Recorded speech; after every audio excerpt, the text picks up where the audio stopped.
اعوذ باللہ من الشیطان الرجیم بسم اللہ الرحمن الرحیم یا ایہا الذین آمنوا اوفوا بالعقود احلت لکم بہیمۃ الانعام الا ما یتلی علیکم غیر محل الصید وانتم حرم ان اللہ یحکم ما یرید صدق اللہ العظیم۔ سورہ المائدہ کی پہلی آیت آپ کے سامنے تلاوت کی ہے۔ سورہ المائدہ جو ہے مدنی صورت ہے، یہ 6 ہجری کے آخر اور 7 ہجری کے شروع میں جو ہے نازل ہوئی۔ اس میں اللہ تعالیٰ نے معاشرتی، سیاسی اور معاشی احکامات جو ہیں وہ بیان فرمائے، اور اللہ تعالیٰ نے سب سے پہلے جو ہے اہل ایمان کو خطاب کرتے ہوئے ارشاد فرمایا کہ اے ایمان کا دعویٰ کرنے والے انسانوں، اوفوا بالعقود، اپنے عہود کی، عہد کی، اپنے وعدوں کی پابندی کرو۔ تو انسان اگر اپنے وعدوں کی پابندی کر لے تو وہ بہت سے مسائل جو ہیں اس کے وہ آسان ہو جاتے ہیں۔ اور سب سے پہلا عہد جو ہم نے اللہ سے کیا کہ ہم الست بربکم، عہد الست بربکم، کہ ہم نے اللہ سے عہد کیا کہ اللہ تو ہمارا رب ہے اور ہم اپنی زندگی تیرے احکامات کے مطابق گزاریں۔ پھر انسان جب دنیا میں پیدا ہوتا ہے اور ایسے ایسا بڑھتا چلا جاتا ہے، اس کی شادی ہوتی ہے تو اس کا عہد جو ہے اپنی بیوی سے ہوتا ہے۔ شوہر اور بیوی بھی آپس میں عہد کرتے ہیں، نکاح جو ہے یہ عہد و پیمان ہے۔ مرد کے حقوق اور عورت کے حقوق جو ہے ایک دوسرے کو ادا کرنے کی وہ عہد کرتے ہیں۔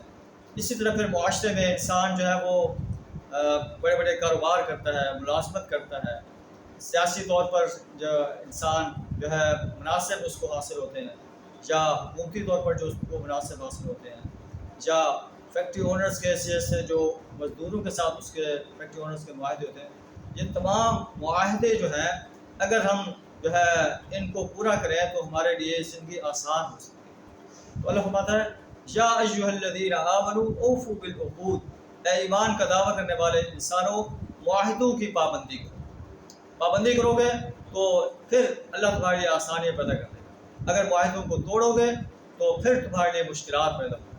اوفوا بالعہد، وعدے کو پورا کرو، ان العہد کان مسئولا، وعدے کے بارے میں قیامت کے روز سوال کیا جائے گا۔ اللہ اپنی عدالت میں کھڑا کر کے انسان سے پوچھے گا کہ تم نے وعدے کو پورا کیا یا وعدے کو پورا کرنے سے جو ہے چشم پوشی کرتے ہیں۔ احلت لکم بہیمۃ الانعام الا ما یتلی علیکم، تمہارے لیے مویشی قسم کے جانور جو ہے حلال کر دیے گئے ہیں سوائے ان کے جن کے بارے میں تمہیں بتایا جا رہا ہے۔ غیر محل الصید وانتم حرم، ہاں احرام کی حالت میں تم شکار نہیں کر سکتے۔ ان اللہ یحکم ما یرید، اللہ جو چاہتا ہے حکم دیتا ہے۔ یا ایھا الذین آمنوا لا تحلوا شعائر اللہ، اے ایمان کا دعویٰ کرنے والے انسانوں، اللہ کے شعائر کی بے حرمتی نہ کرو، بل الشہر الحرام، حرمت والے مہینوں کی بے حرمتی نہ کرو، بل الحج، قربانی کے جانوروں کی بے حرمتی نہ کرو، بل القلائد، ان جانوروں کی بے حرمتی نہ کرو جن کے گلے میں نظر خداوندی کے پٹے پڑے ہوئے، ولا آمین البیت الحرام یبتغون فضلا من ربہم ورضوانا، اور نہ ان لوگوں کی جو ہے بے حرمتی کرو، ان کو تکلیف دو جو حج بیت اللہ کا قصد کر کے اللہ کے فضل کی، اللہ کی رضامندی کی تلاش میں نکلے ہوئے۔ وَإِذَا حَلَلْتُمْ فَاصْطَادُوا، جب تم احرام کھول لو تو پھر تم جو ہے شکار کر سکتے ہو۔ وَلَا يَجْرِمَنَّكُمْ شَنَآنُ قَوْمٍ أَن صَدُّوكُمْ عَنِ الْمَسْجِدِ الْحَرَامِ أَن تَعْتَدُوا، اور کسی قوم کی دشمنی تمہیں اس بات پر آمادہ نہ کر دے کہ انہوں نے تمہیں مسجد حرام میں جانے سے روکا ہے، تم بھی ان پر زیادتی کرو۔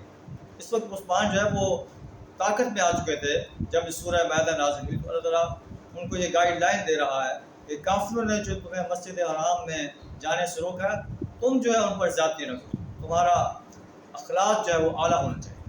وَتَعَاوَنُوا عَلَى الْبِرِّ وَالتَّقْوَىٰ، نیکی اور تقوی کے کاموں میں تعاون کرو۔ وَلَا تَعَاوَنُوا عَلَى الْإِثْمِ وَالْعُدْوَانِ، گناہ اور زیادتی کے کاموں میں تعاون نہ کرو۔ وَاتَّقُوا اللَّهَ، اللہ کے غضب سے ڈرتے رہو۔ اللہ نے تمہیں جو احکامات دیے ہیں ان احکامات کو پورا کرنے کی کوشش کرو۔ اگر تم ان سے چشم پوشی کرو گے، ان کو پورا کرنے سے انکار کر دو گے، اللہ کا غضب تم پر نازل ہو سکتا ہے۔ ان اللہ شدید العقاب، بے شک اللہ شدید عذاب دینے والا ہے۔ اللہ سے دعا کرنا ہے قرآن کی سورہ جو ہے ہدایات کو اپنانے کی توفیق عطا فرمائے۔ وآخر دعوانا الحمد للہ رب العالمین۔